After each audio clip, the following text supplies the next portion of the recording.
अस्सलामु अलैका या अबा अब्दुल्लाह। आऊज़ु बिल्लाहि मिनश्शैतानिर्रजीम। बिस्मिल्लाहिर्रहमानिर्रहीम। व बिही नस्तईन व हुवा खैरुल मुईन। या मुहम्मदु या अलीयु या फ़ातिमतु या हसनु या हुसैन या साहिबज़ ज़मान अदरिकनी वला तुहलिकनी।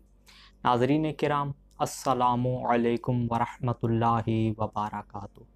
मोमिनीन किराम, क़दीमी नजफ़ से 1 किलोमीटर के फ़ासले पे कूफ़ा वाली तरफ एक मस्जिद है जो कि मस्जिद हन्नाना से मारूफ़ है।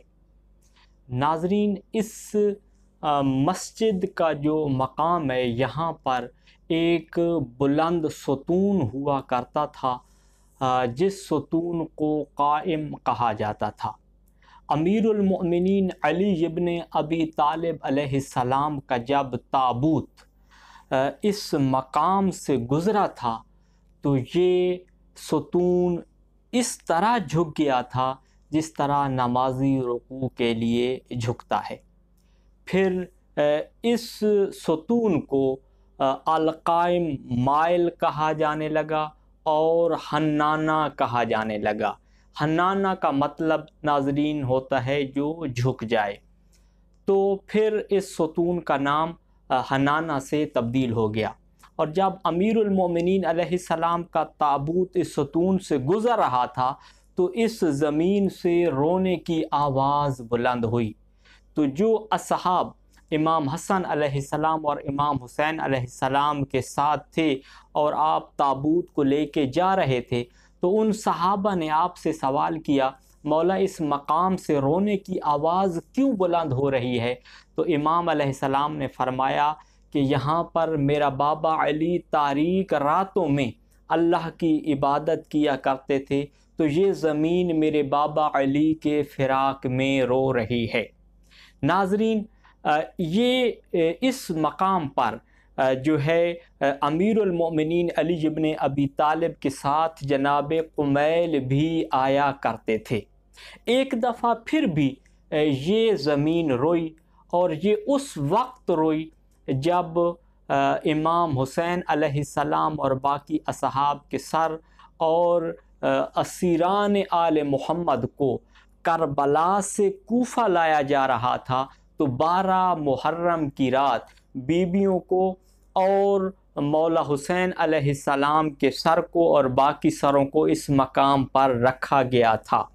नाज़रीन, बीबियों ने यहाँ पर रात गुजारी, सर भी यहाँ पर रहे। पूरी रात बीबियाँ रोती रहीं और मौला हुसैन अलैहिस्सलाम के सर से भी रोने की आवाज़ आती रही और इस ज़मीन से भी रोने की आवाज़ बुलंद हुई थी। नाज़रीन, इस मकाम पर इमाम हुसैन अलैहिस्सलाम के गले के कुछ जो है गोश्त के टुकड़े भी दफन हैं, क्योंकि इमाम अलैहिस्सलाम के गले के कुछ टुकड़े उबैदुल्लाह इब्न ज़ियाद मलऊन के दरबार में काटे गए थे और फिर बाद में उनको इसी मकाम पर दफन किया गया था। इमाम सादिक अलैहिस्सलाम जो है इस मकाम पे आए थे और यहाँ पर 2 रकात नमाज पढ़ी थी। तो सहाबा ने पूछा, मौला ये कौन सी नमाज है? तो इमाम अलैहिस्सलाम ने फरमाया, ये वो मकाम है जहाँ पर मेरे दादा हुसैन का सर रखा गया था।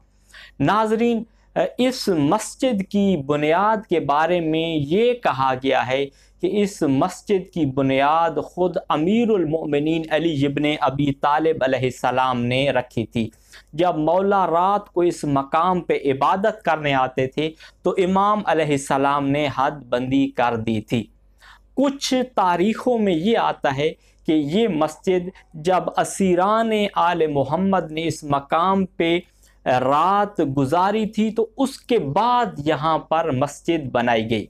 नाज़रीन, इस मस्जिद के बिल्कुल साथ एक कुआं आज भी मौजूद है। उस मकाम पर आजकल फुआरा लगा हुआ है और ये फुआरा उसी मकाम पे है जहाँ पर कुआं था, इस कुएं को अमीरुल मोमिनीन अली इब्न अबी तालिब अलैहिस्सलाम ने खुद खोदा था और इमाम अलैहिस्सलाम अपना मुंह इस कुएं में डाल के कहते थे कि अली का इल्म लेने वाला कोई नहीं है। नाजरीन, इस मस्जिद हनाना की आजकल जो मसाहत है वो 7000 मीटर पर मुश्तमिल है। इस मस्जिद की बहुत सारी करामात भी ज़ाहिर हुई हैं जो कि इस इलाके के रहने वाले बताते हैं। नाजरीन, ये जो इलाका है जो आजकल हन्नाना से मशहूर है, इसका पुराना नाम सविया था और इसको जब्बाना भी कहा जाता था। अहले कूफा जो है वो अपने मुर्दों को यहाँ पर दफन करते थे और तकरीबन 6000 सहाबी और ताबी इस मकाम पर दफन हुए। नाजरीन, ये इस मस्जिद का मुख्तसर सा तारीख़चा था। वस्सलामु अलैकुम वरहमतुल्लाहि वबरकातुहू।